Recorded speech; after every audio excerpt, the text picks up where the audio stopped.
Ils ont été outillés ce vendredi 24 mai 2024 sur l'impact de la corruption électorale sur le développement par l'organisation Congo Nouveau. Ces jeunes et vieux sont acteurs de différents groupes qui composent la société civile en ville de Goma.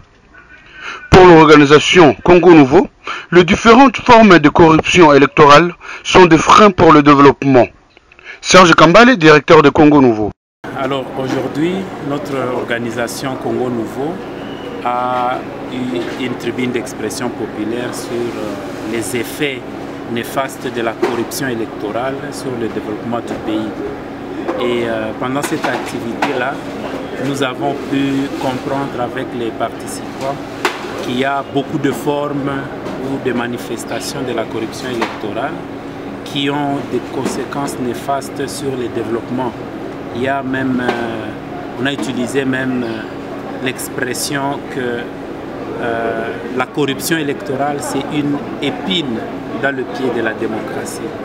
Et donc nous avons échangé sur ces manifestations-là, sur ces pratiques de corruption électorale, sur les conséquences comme je le dis, et nous avons pu constater ou comprendre que la corruption électorale entraîne une certaine méfiance de la population dans les institutions, ce qui crée des frustrations et ce qui peut générer des conflits violents. Et nous avons pu aussi comprendre que la corruption électorale crée beaucoup d'injustices sociales, il creuse le fossé entre la population, entre les classes de la population, et donc les inégalités deviennent très profondes. Et donc nous avons eu à chuter par des recommandations, et la recommandation la plus importante c'était que nous devons nous assurer d'être en avant-garde dans la promotion des institutions qui sont de qualité, des institutions ou même de règles des jeux qui promeuvent l'intérêt général plutôt que de promouvoir une gestion où les autorités se servent de la population, se servent de leur pouvoir pour s'enrichir. Nous avons eu des participants qui sont des acteurs sociaux, des gens de terrain. C'était des activistes, des journalistes engagés, des acteurs qui sont vraiment impliqués.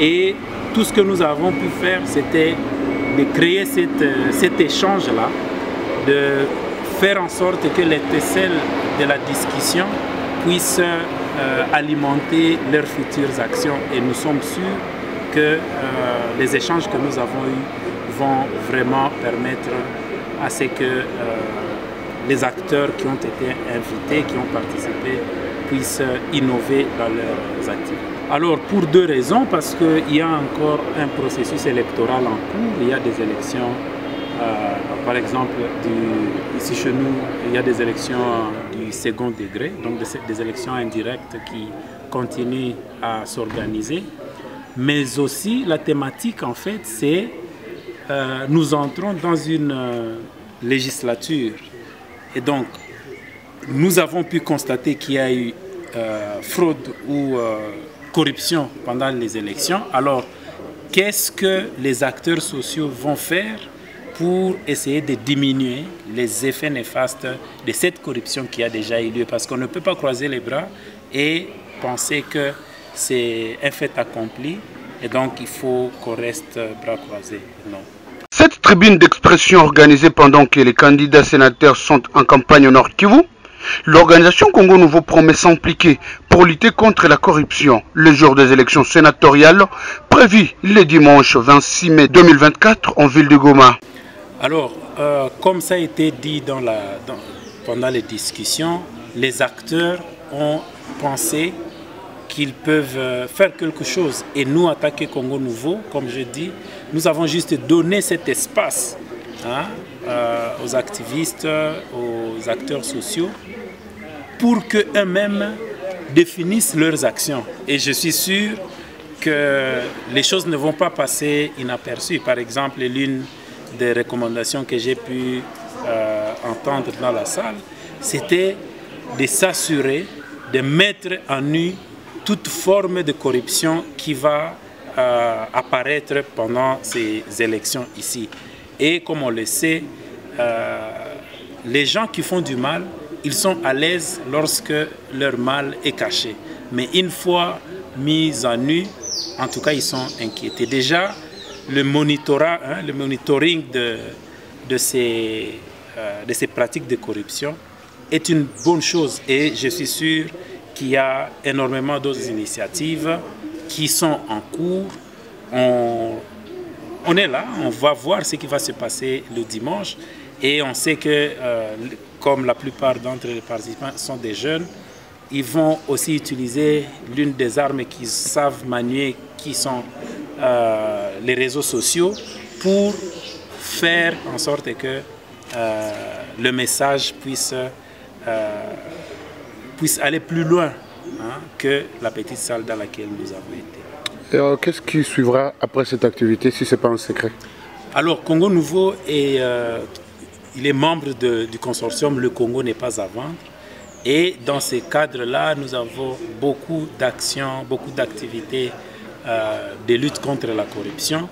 Et donc, nous allons aussi parler de questions sur la passation des marchés publics qui a concerné les blocs pétroliers et gaziers, n'est-ce pas, dans le lac Kivu. On va avoir un dialogue social ici à Goma, à Bukavu, mais aussi à Beni sur cela. Toujours dans cette optique-là, d'essayer d'éveiller les consciences, de conscientiser la population sur l'importance de prendre au sérieux la lutte contre la corruption dans ce secteur-là. Et il y a énormément d'autres activités, d'autres actions que nous allons mener, notamment dans le train de vie des institutions. Comme vous savez, le fossé entre les salaires, il est tellement énorme. Vous allez voir une catégorie qui a 10 fois, 100 fois un salaire énorme que une autre catégorie dans les institutions publiques. Et donc tout ça, c'est des formes qui sont attribuables, n'est-ce pas, apparentées à la corruption. Et donc nous allons les dénoncer et nous allons organiser des activités sur cela. Notons, sur un total de 34 candidats sénateurs, 4 vont représenter les Nord Kivu dans la Chambre haute du Parlement. Seront-ils capables, ces députés provinciaux, de s'en passer de la corruption? Seul Dieu connaît.